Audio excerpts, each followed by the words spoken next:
And the college football season starts tonight with Texas A&M and South Carolina as the headliner, but a couple days away from this, looking at Saturday, we've got the Army Cadets back on the field against Buffalo to begin their 2014 campaign. We bring in Jennifer Williams from Verizon Fios-1 network from New York City, who's recently attended Media Day there at West Point. Jennifer, thanks so much for joining us. No problem.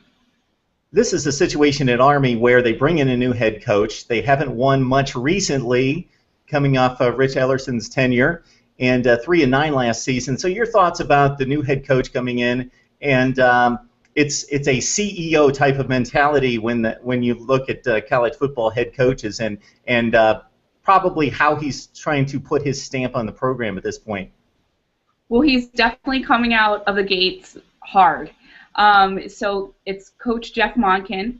He was just coming from Georgia Southern. He was there his tenure. He was there as head coach for 4 years, and he had a 10-4 season. And you know Southern football. There's just, and even if you're not in the SEC, there's this mentality. We were talking about it earlier. These programs, it's all about winning. That's Coach Monken spoke for 40 minutes. He was confident. He didn't have to sell us on anything. And the amount of times we heard the word winning, one of the biggest things that he accomplished is he had a 26-20 win over the Florida Gators in the Swamp. Huge upset, biggest win in Georgia Southern's history. So you got to think that made him very appealing to potential employers. And, it's not so much he has some big shoes to fill, because Rich Ellerson, he's coming off a 20-41 record with the Black Knights. He was brought in to just make progress. Unfortunately, he didn't do that. 0-5 against their biggest rival, Navy.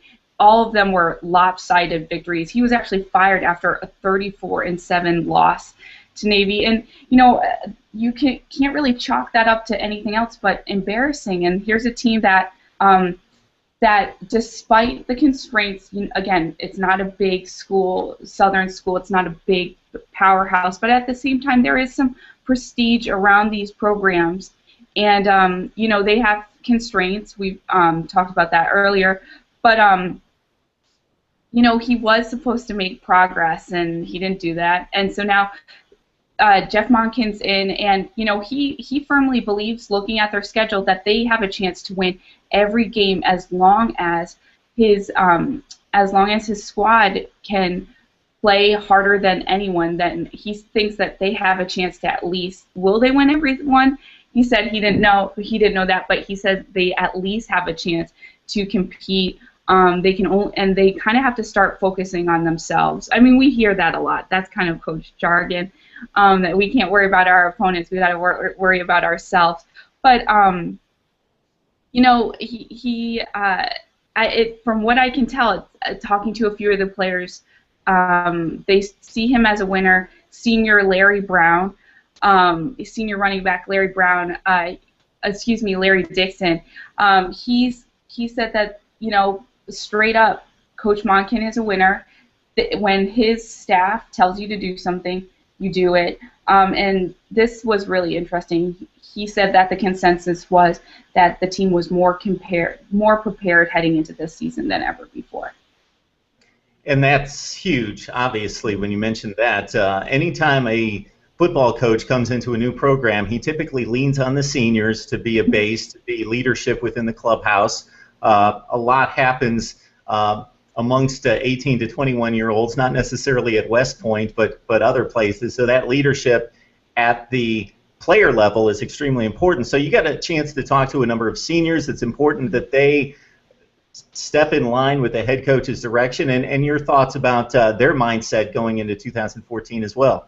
Well, it's interesting you say that, because at one point, going back to Coach Monken, he was asked, is it a little bit of a transition with the seniors, and is it going to be a hard transition for you? And he said, it's not going to be a hard transition for me. It's on the seniors.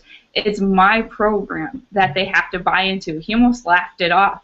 And you think about these schools where there's a coaching change and then you have people transferring.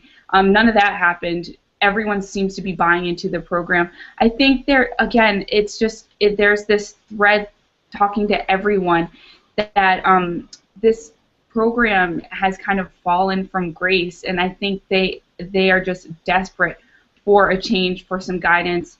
I talked to a few players, and one thing that was didn't surprise them, but they've been doing a lot more conditioning in the preseason. A lot that regimen is a lot heavier.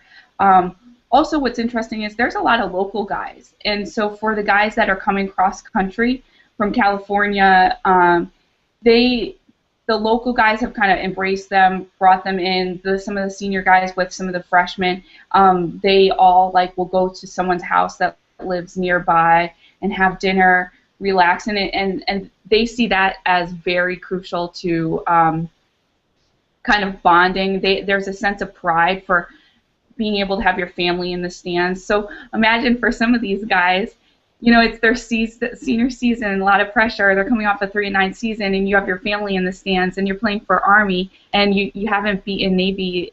I want to say it's the 12th straight loss. They haven't beaten Navy since 2001. So, I just think that I think it's all about just having a winning season. They don't have to win all their games, but just an improvement on a 3-9 season. And again, there's some restraints with these guys because football isn't their #1 priority. It's academics, and it's a tough culture to coach. And that's always amazed me, Jennifer, that at Army, at Navy, at Air Force, that football's down the list of priorities, but these kids still have to go on and compete against some of the best football teams in America. And for Army this season, Stanford, they've got Wake Forest, Stanford being a team that, again, went to the Rose Bowl last year. So they're expected to compete against the best, but spend such little time in comparison to those football factories out there in preparing. And so just the limitations on weight and size, and again, the academics and the military training taking precedent. It's just amazing to me that they're able to stand up against tons of guys that are going to play in the NFL very shortly and match up on the field regardless of the win-loss record. And you mentioned losing to Navy 12 consecutive seasons, and that's, if you're a college football fan, you may not pay attention to Army or Navy. Not even a rivalry anymore, at that point. And they've all been very lopsided, victories for Navy. So, actually, Coach Monken touched upon the whole culture of being at an academy, and he said that he doesn't think a coach can kind of come in to that kind of structure. Usually the coaches are calling the shots, so to speak, and we won't get into any discretions at some of the bigger powerhouses. But he said that it's definitely challenging. But one thing he did say is that he didn't think that the mindset was any different from his players from Georgia Southern to his Black Knights. It's just you have kids that want to win and are committed to winning, the only thing that changes is the name, but it's still the same brand of football. And when those kids face adversity on the football field, they're not phased because they face much tougher adversity in life and in their training in the military. There's no question about that. Jennifer Williams joins us from the Verizon Fios-1 network in New York City, covering New York City sports and New York area sports. So Jennifer, at this point, I got to think with the Yankee stretch drive, football training camp, those are some of the hot button issues for you right now. That's why I'm wearing my glasses and I have my coffee. It just doesn't stop. Yeah, you are on the go all the time. So we appreciate you stopping by, giving us some time here. This is good. Okay, thank you so much, Mark, for having me.